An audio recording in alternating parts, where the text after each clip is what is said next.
officially project that Donald Trump will become the 47th president of the United States. Together we can truly make America great again.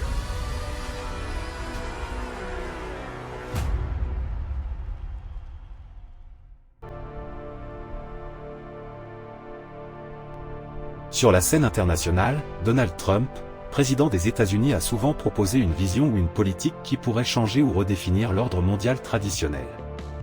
Mais qu'est-ce que cela veut dire, l'ordre mondial, ou de quel ordre parlons-nous? Pour comprendre cet ordre mondial traditionnel, un peu d'histoire. La Deuxième Guerre mondiale a mis en avant la domination économique des Américains, et s'appuyant sur leur armée qui était la seule à posséder l'arme nucléaire, les États-Unis vont s'imposer en tant que leader du monde libre. C'est à ce moment-là que le leadership du monde occidental est passé de la Grande-Bretagne aux États-Unis, qui étaient persuadés qu'ils devaient exporter leur modèle basé sur la démocratie et le libre-échange, et afin d'assurer la prospérité et la paix mondiale, de nouvelles organisations comme l'ONU, la Banque mondiale et le FMI furent également créées après la Seconde Guerre mondiale. Ces organisations internationales auront leur siège aux États-Unis. Ainsi, les États-Unis devinrent le centre politique du monde.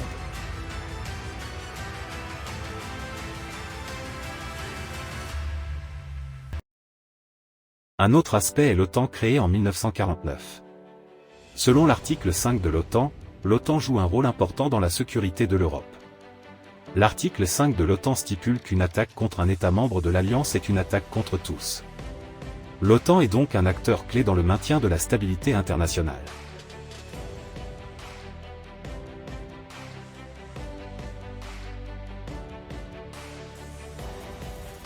Alors, pour répondre à la question, que veut dire l'ordre mondial? L'ordre mondial dont on parle ici, c'est l'ordre mondial traditionnel, c'est la manière dont le monde est organisé depuis la fin de la Seconde Guerre mondiale.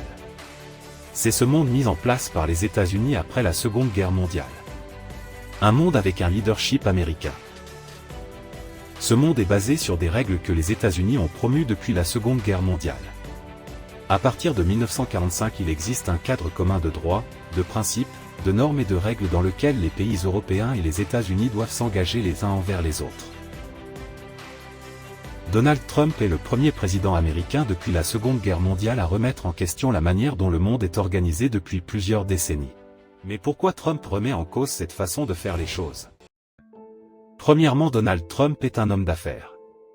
Par exemple, si vous regardez la façon dont Trump traite avec l'OTAN, il voit les choses presque exclusivement en termes financiers. Pour lui, les États-Unis sont le principal contributeur à l'OTAN. Trump a même poussé l'Europe à investir davantage dans la défense. La Maison-Blanche a déclaré que les nations européennes devraient être responsables de leur propre défense et la payer, alors que depuis près de 80 ans, la pierre angulaire de la sécurité européenne est inscrite dans l'article 5 du traité de l'OTAN, qui stipule qu'une attaque contre un État membre de l'OTAN est une attaque contre tous. Deuxièmement, Donald Trump est l'un des principaux leviers de la stratégie « America First », c'est-à-dire l'Amérique d'abord. Cette politique réside dans le commerce international. Donald Trump estime que les États-Unis ont souffert des règles commerciales mondiales de l'après-guerre, tandis que d'autres pays en ont bénéficié.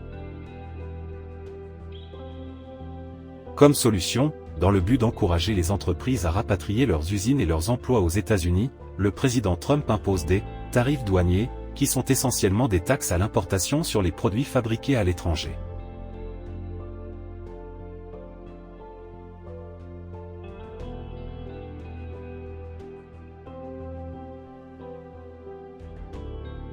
Mais cette approche de Trump, l'Amérique d'abord, va bien au-delà du commerce, car un autre grand thème de Trump est la façon dont une grande partie de sa politique étrangère se résume à une politique de puissance, c'est-à-dire à l'utilisation de tous les aspects du pouvoir américain pour obtenir ce qu'il veut sur la scène internationale.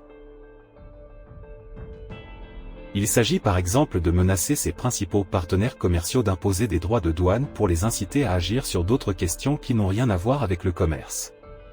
C'est ce qu'il a fait avec le Canada et le Mexique, et avec l'Ukraine, en lui disant qu'elle n'obtiendrait pas le même soutien des États-Unis à moins qu'elle ne leur accorde pas un accès à leurs minerais.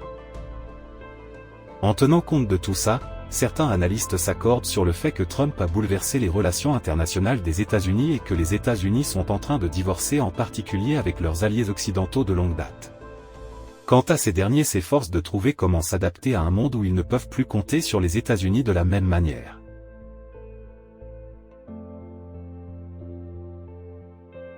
Donald Trump est donc le premier président américain depuis la Seconde Guerre mondiale à remettre en question le rôle que son pays s'était fixé il y a plusieurs décennies et pour beaucoup, l'ancien ordre mondial semble révolu et le nouvel ordre prend forme.